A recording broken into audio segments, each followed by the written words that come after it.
Quería haber hecho este video ayer, 11 de septiembre, 49 aniversario del golpe de Estado en que se incendió la moneda, se bombardeó y se asesinó al presidente constitucional Salvador Allende.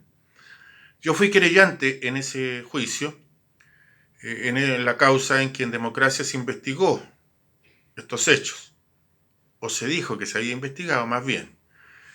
Esto se inició el año 2011 porque el entonces presidente de la Corte Suprema, don Milton Juica, le ordenó a la fiscal de la Corte Suprema, Beatriz Pedral, iniciar acciones por todos los hechos que involucraran homicidios, muerte y que no hubieran sido investigados, hechos acontecidos durante la dictadura militar. Y evidentemente la causa de Allende había sido un remedio, un encubrir.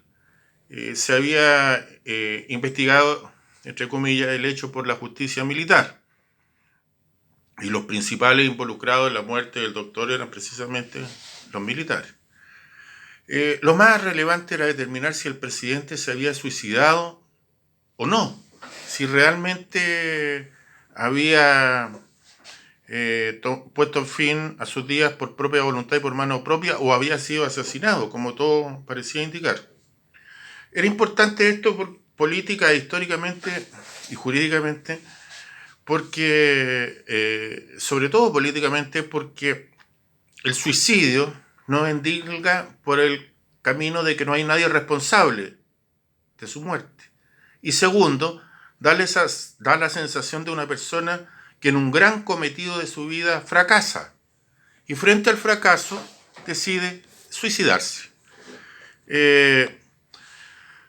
Ese era el aspecto relevante. Muere agobiado por el fracaso o muere por mano ajena, por acción de tercero, que esto sí agobiado por los éxitos y la esperanza que despierte su gobierno, ya no puede ser derrotado electoralmente, sino que solo cabe el crimen. Bien, nosotros sostuvimos como querellantes dos tesis. Primero, que si efectivamente el presidente había puesto fin a sus días por mano propia, había sido un suicidio inducido. Tesis que naturalmente aquí no quisieron acoger, que la sentencia ni siquiera se hizo cargo de ella, pero que con ocasión de la muerte del fiscal Nisman en Argentina, se enarboló mucho y se planteó judicialmente y se resolvió judicialmente. O sea, si una persona es acosada, es agobiada, es llevada a tal punto que no la dejan sin otra alternativa que el suicidio, eso es un homicidio, no es un suicidio. Es la misma tesis de la Suprema Corte de Estados Unidos, país a que tantos miran, en que con ocasión de la caída de las Torres Gemelas por acciones terroristas, algunas personas se arrojaron al vacío para no morir quemadas, una muerte más horrible aún. Y cuando se discutió esto con los seguros, que no cubrían los suicidios, la Suprema Corte estableció que eso no eran suicidios, eran homicidios, porque las personas no se levantaron con la voluntad de morir por mano propia, por decisión propia. No querían morir, se fueron empujadas a ello por la acción de terceros. Esta tesis, como ya lo dije, que nosotros enarbolamos en el juicio, ni siquiera la consideraron para desecharla. Y la planteamos en reiteradas ocasiones, mediante escritos fundamentados, largos, extensos. No lo consideraron. La segunda posibilidad era que el presidente Allende le hubieran matado por acción directa de tercero. Y había un indicio poderoso. Incluso la dudosa, y yo diría hasta encubridora, segunda autopsia que realizó el Servicio Médico Legal en estos tiempos democráticos, no la autopsia de los médicos militares en la escuela militar a poco momentos del crimen después del 11 de septiembre de 73, eso que hicieron ellos mismos. No, ¿verdad? Tuvo que reconocer que habían dos impactos de bala distintos en el cráneo del presidente Allende. Nadie se suicida con 2 balas de calibre distinto. Bien, las imputaciones se dirigieron hacia un oficial de ejército, René Rivero Valderrama. Él era teniente de ejército, tenía una escuadra, un pelotón, una compañía a cargo de él en el Regimiento de Infantería de San Bernardo, que fue el que asaltó La Moneda. O sea, calzaba esto inicialmente. René Rivero Valderrama fue imputado directamente por el fiscal Proper y por Robert Scherer, jefe del FBI para América Latina, con ocasión de las investigaciones que se llevaban adelante por el asesinato de don Orlando Letelier en Washington. Fue imputado directamente como autor de los disparos contra Allende. No son cualquiera.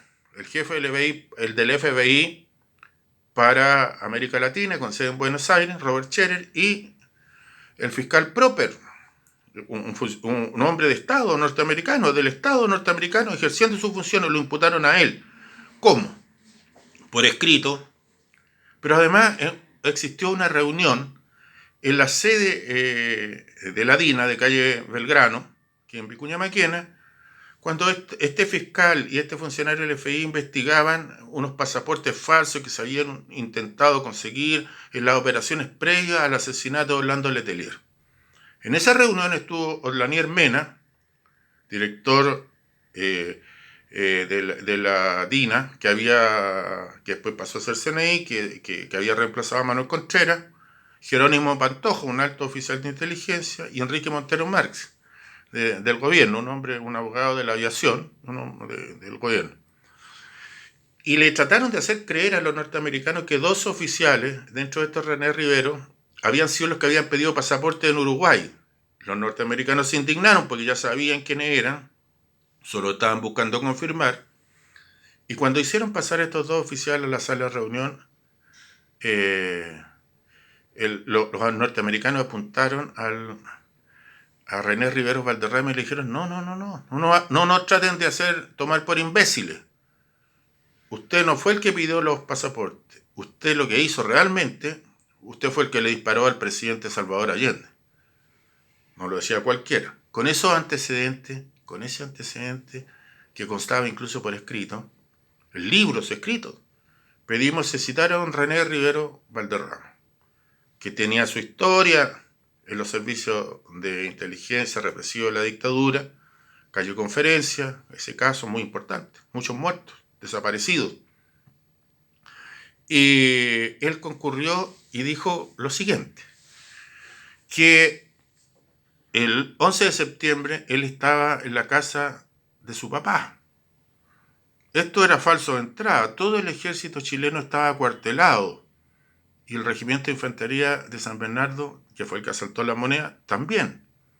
Y él era un hombre con dirección de tropas directa, mando directo, no podía estar en su casa, se acuarteló todo el ejército chileno el día anterior. Y dijo que ahí se había enterado por la radio y que se había presentado en la escuela militar, que no era su unidad, y que allí había estado una semana practicando decatlón, ejercicio, porque él era un hombre vinculado al deporte. Esto era posible investigarlo, traer a los oficiales de guardia y al personal que estaba en la guardia, pedir los libros. Usted no entra o sale de una unidad militar sin que quede registro.